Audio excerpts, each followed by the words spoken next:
আপনি কি জানেন ভারতের স্বাধীনতার জন্য একজন নারী তার নিজের স্বামীকে হত্যা করেছিলেন? পুরুষের ছদ্মবেশে ব্রিটিশ সৈন্যের শিবিরে ঢুকে গুপ্তচর বৃত্তিও করেছিলেন এই নারী। তিনি আর কেউ নন, আজাদ হিন্দ ফৌজের ক্যাপ্টেন তথা ভারতবর্ষের প্রথম মহিলা গুপ্তচর মীরা আর্য।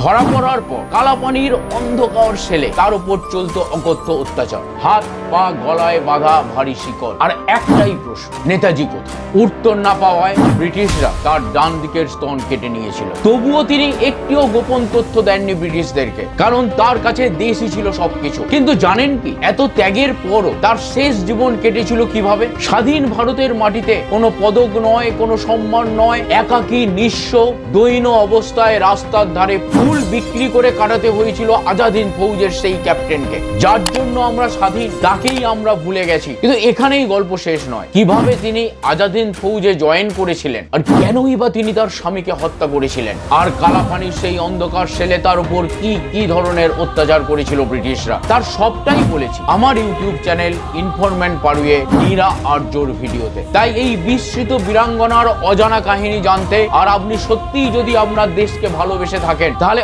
অবশ্যই ইনফরমেন্ট পারুই ইউটিউব চ্যানেলে যান, দেখে নিন পুরো এপিসোডটি, যা দেখলে আপনার চোখে জল চলে আসতে বাধ্য। আশা করব সবাই ভিডিওটা দেখবেন এবং কমেন্টে জানাবেন কেমন লাগলো। জয় হিন্দ, বন্দে মাতরম।